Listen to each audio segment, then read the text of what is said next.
بسم اللہ الرحمن الرحیم۔ مظاہر کائنات ثابت کرتے ہیں کہ جب خالق و منتظم اللہ تعالیٰ کی ذات ہے تو پھر شرک کی کوئی بنیاد نہیں۔ فہرست موضوعات تفہیم القرآن، جلد اول، عنوان توحید، صفحہ 527، سورہ انعام، آیات 13-14۔ بسم الله الرحمن الرحيم. وله ما سكن في الليل والنهار وهو السميع العليم. قل أغير الله أتخذ وليا فاطر السماوات والأرض وهو يطعم ولا يطعم. قل إني أمرت أن أكون أول من أسلم ولا تكونن من المشركين. رات کے اندھیرے اور دن کے اجالے میں جو کچھ ٹھہرا ہوا ہے سب اللہ کا ہے، اور وہ سب کچھ سنتا اور جانتا ہے۔ کہو، اللہ کو چھوڑ کر کیا میں کسی اور کو اپنا سرپرست بنا لوں؟ اس خدا کو چھوڑ کر جو زمین و آسمان کا خالق ہے اور جو روزی دیتا ہے روزی لیتا نہیں ہے۔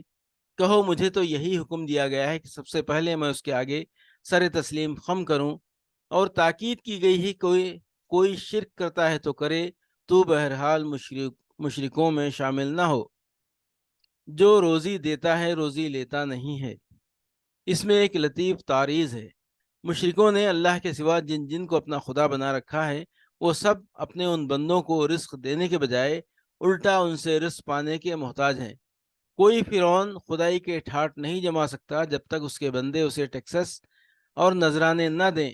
کسی صاحب خبر کی شان معبودیت قائم نہیں ہو سکتی جب تک اس کے پرستار اس کا شاندار مقبرہ تعمیر نہ کریں۔ کسی دیوتا کا دربار خداوندی سج نہیں سکتا جب تک اس کے پجاری اس کا مجسمہ بنا کر کسی عالیشان مندر میں نہ رکھیں اور اس کو تزئین و آرائش کے سامانوں سے آراستہ نہ کریں۔ سارے بناوٹی خدا خود اپنے بندوں کے محتاج ہیں۔ صرف ایک خداوند عالم ہی ہے، وہ حقیقی خدا ہے جس کی خدائی آپ اپنے بلبوتے پر قائم ہے، اور جو کسی کی مدد کا محتاج نہیں بلکہ سب اس کے محتاج ہیں۔ مظاہر کائنات ثابت کرتے ہیں کہ جب خالق و منتظم اللہ تعالیٰ کی ذات ہے تو پھر شرک کی کوئی بنیاد نہیں ہے۔ فہرست موضوعات تفہیم القرآن، جلد اول، عنوان توحید، صفحہ 537 تا 539، سورہ انعام، آیات 38 تا 39۔ وما من دابة في الأرض ولا طائر يطير بجناحيه إلا أمثالكم ما فرطنا في الكتاب من شيء ثم إلى ربهم يحشرون. والذين كذبوا بآياتنا صم وبكم في الظلمات من يشاء الله يضلله ومن يشاء يجعله على صراط مستقيم. زمین میں چلنے والے کسی جانور اور ہوا میں پروں سے اڑنے والے کسی پرندے کو دیکھ لو، یہ سب تمہاری ہی طرح کے انواع ہیں۔ ہم نے ان کی تقدیر کے نوشتے میں کوئی کسر نہیں چھوڑی ہے، پھر یہ سب اپنے رب کی طرف سمیٹے جاتے ہیں۔ مگر جو لوگ ہماری نشانیوں کو جھٹلاتے ہیں وہ بہرے اور گونگے ہیں، تاریکیوں میں پڑے ہوئے ہیں۔ اللہ جسے چاہتا ہے بھٹکا دیتا ہے اور جسے چاہتا ہے سیدھے رستے پر لگا دیتا ہے۔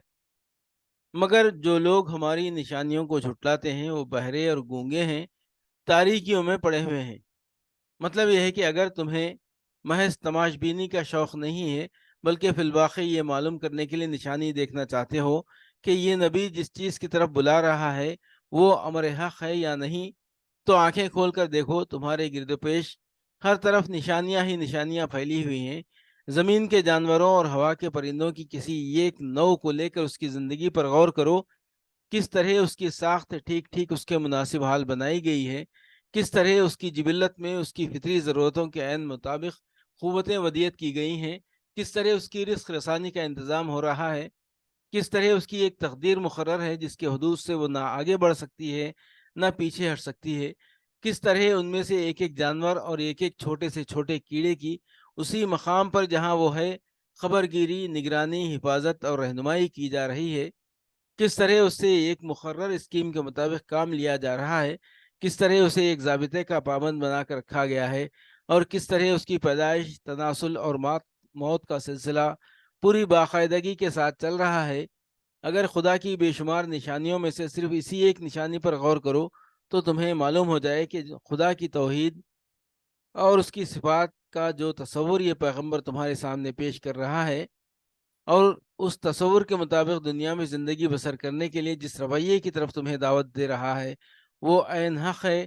لیکن تم لوگ نہ خود اپنی آنکھیں کھول کر دیکھتے ہو، نہ کسی سمجھانے والے کی بات سنتے ہو، جہالت کی تاریکیوں میں پڑے ہوئے ہو، اور چاہتے ہو کہ عجائب قدرت کے کرشمے دکھا کر تمہارا دل بہلایا جائے۔ اللہ جسے چاہتا ہے بھٹکا دیتا ہے، اور جسے چاہتا ہے سیدھے رستے پر لگا دیتا ہے۔ خدا کا بھٹکانا یہ ہے کہ ایک جہالت پسند انسان کو آیات الہی کے مطالعے کی توفیق نہ بخشی جائے،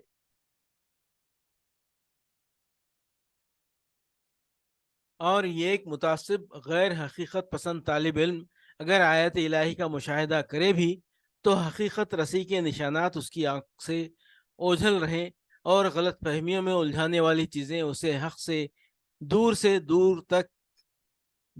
دور تر کھینچتی چلی جائیں۔ بخلاف اس کے اللہ کی ہدایت یہ ہے کہ ایک طالب حق کو علم کے ذرائع سے فائدہ اٹھانے کی توفیق بخشی جائے، اور اللہ کی آیات میں اسے حقیقت تک پہنچنے کے نشانات ملتے چلے جائیں۔ ان تینوں کیفیات کی بکثرت مثالیں آئے دن ہمارے سامنے آتی رہتی ہیں۔ بکثرت انسان ایسے ہیں جن کے سامنے آفاق اور انفس میں اللہ کی بے شمار نشانیاں پھیلی ہوئی ہیں، مگر وہ جانوروں کی طرح انہیں دیکھتے ہیں اور کوئی سبق حاصل نہیں کرتے۔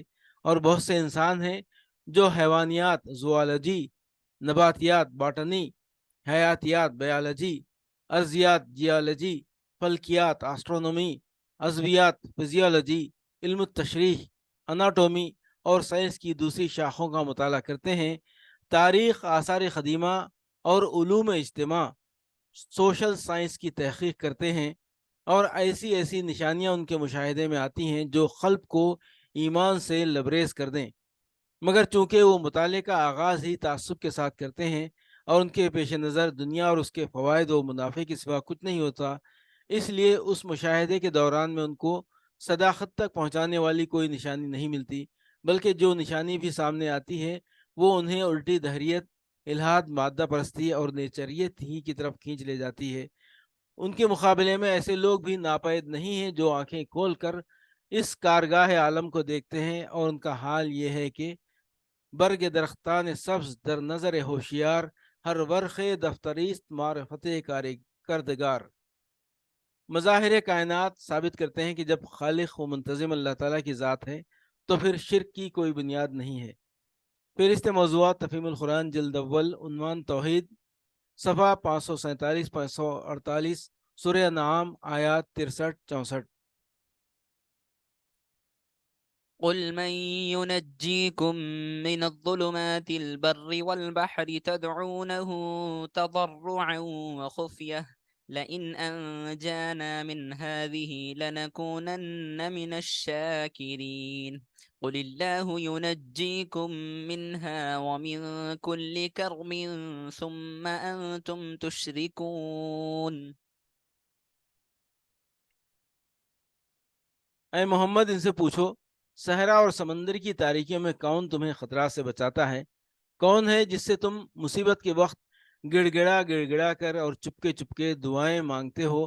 کس سے کہتے ہو کہ اگر اس بلا سے تو نے ہم کو بچا لیا تو ہم ضرور شکر گزار ہوں گے؟ کہو اللہ تمہیں اس سے اور ہر تکلیف سے نجات دیتا ہے، پھر تم دوسروں کو اس کا شریک ٹھہراتے ہو۔ یعنی یہ حقیقت کہ تنہا اللہ ہی قادر مطلق ہے، اور وہی تمام اختیارات کا مالک اور تمہاری بھلائی اور برائی کا مختار کل ہے، اور اسی کے ہاتھ میں تمہاری قسمتوں کی باگڈور ہے۔ اس کی شہادت تو تمہارے اپنے نفس میں موجود ہے۔ جب کوئی سخت وقت آتا ہے اور اسباب کے سررشتے ٹوٹتے نظر آتے ہیں تو اس وقت تم بے اختیار اسی کی طرف رجوع کرتے ہو، لیکن اس کھلی علامت کے ہوتے ہوئے بھی تم نے خدائی میں بلا دلیل و حجت اور بلا ثبوت دوسروں کو اس کا شریک بنا رکھا ہے۔ پلتے ہو اس کے رزق پر اور انداتا بناتے ہو دوسروں کو، مدد پاتے ہو اس کے فضل و کرم سے اور حامی و ناصر ٹھہراتے ہو دوسروں کو، غلام ہو اس کے اور بندگی بجا لاتے ہو دوسروں کی، مشکل کشائی کرتا ہے وہ، برے وقت پر گڑ گڑاتے ہو اس کے سامنے، اور جب وہ وقت گزر جاتا ہے تو تمہارے مشکل کشا بن جاتے ہیں دوسرے، اور نظریں اور نیازیں چڑھنے لگتی ہیں دوسروں کے نام کی۔ مظاہر کائنات ثابت کرتے ہیں کہ جب خالق و منتظم اللہ تعالیٰ کی ذات ہے تو پھر شرک کی کوئی بنیاد نہیں ہے۔ فہرست موضوعات تفہیم القرآن جلد اول، عنوان توحید، صفحہ 556، سورہ انعام آیات 76 تا 78۔ فلما جن عليه الليل رأى كوكبا قال هذا ربي فلما أفل قال لا أحب الآفلين فلما رأى القمر بازغا قال هذا ربي فلما أفل قال لئن لم يهدني ربي لأكونن من القوم الضالين فلما رأى الشمس بازغة قال هذا ربي هذا أكبر فلما أفلت قال يا قوم إني بريء مما تشركون۔ چنانچہ جب رات اس پر طاری ہوئی تو اس نے ایک تارا دیکھا، کہا یہ میرا رب ہے، مگر جب وہ ڈوب گیا تو بولا ڈوب جانے والا کو تو میں گرویدہ نہیں ہوں۔ پھر جب چاند چمکتا نظر آیا تو کہا یہ ہے میرا رب، مگر جب وہ بھی ڈوب گیا تو کہا اگر میرے رب نے میری رہنمائی نہ کی ہوتی تو میں بھی گمراہ لوگوں میں شامل ہو گیا ہوتا۔ پھر جب سورج کو روشن دیکھا تو کہا یہ ہے میرا رب، یہ سب سے بڑا ہے، مگر جب وہ بھی ڈوبا تو ابراہیم پکار اٹھا اے برادران قوم، میں ان سب سے بیزار ہوں جنہیں تم خدا کا شریک ٹھہراتے ہو۔ مظاہر کائنات ثابت کرتے ہیں کہ جب خالق و منتظم اللہ تعالیٰ کی ذات ہے تو پھر شرک کی کوئی بنیاد نہیں ہے۔ فہرست موضوعات تفہیم القرآن جلد اول، عنوان توحید، صفحہ 565، سورہ انعام آیت 95۔ إن الله فالق الحب والنوى يخرج الحي من الميت ومخرج الميت من الحي ذلكم الله فأنا تؤفكون۔ دانے اور گھٹلی کو پھاڑنے والا اللہ ہے، وہی زندہ کو مردہ سے نکالتا ہے اور وہی مردہ کو زندہ سے خارج کرتا ہے، یہ سارے کام تو کرنے والا اللہ ہے، پھر تم کدھر بہکے جا رہے ہو۔ مظاہر کائنات ثابت کرتے ہیں کہ جب خالق و منتظم اللہ تعالیٰ کی ذات ہے تو پھر شرک کی کوئی بنیاد نہیں ہے۔ فہرست موضوعات تفہیم القرآن جلد اول، عنوان توحید، صفحہ 567، سورہ انعام آیات 99-100۔ ومن النخل من طلعها قنآن دانية وجنات من أعناب والزيتون والرمان مشتبها وغير متشابه انظروا إلى ثمره إذا أثمر وينعه إن في ذلكم لآيات لقوم يؤمنون وجعلوا لله شركاء الجن وخلقهم وخرقوا له بنين وبنات بغير علم سبحانه وتعالى عما يصفون۔ اور وہی ہے جس نے آسمان سے پانی برسایا، پھر اس کے ذریعے سے ہر قسم کی نباتات اگائی، پھر اس سے ہرے ہرے کھیت اور درخت پیدا کیے، پھر ان سے تہ بتہ چڑھے ہوئے دانے نکالے، اور کھجور کے شگوفوں سے پھلوں کے گچھے پیدا کیے جو بوجھ کے مارے جھکے پڑتے ہیں، اور انگور، زیتون اور انار کے باغ لگائے جن کے پھل ایک دوسرے سے ملتے جلتے بھی ہیں، اور پھر ہر ایک کی خصوصیات جدا جدا بھی ہیں۔ یہ درخت جب پھلتے ہیں تو ان میں پھل آنے اور پھر ان کے پکنے کی کیفیت ذرا غور کی نظر سے دیکھو۔ ان چیزوں میں نشانیاں ہیں ان لوگوں کے لیے جو ایمان لاتے ہیں، اس پر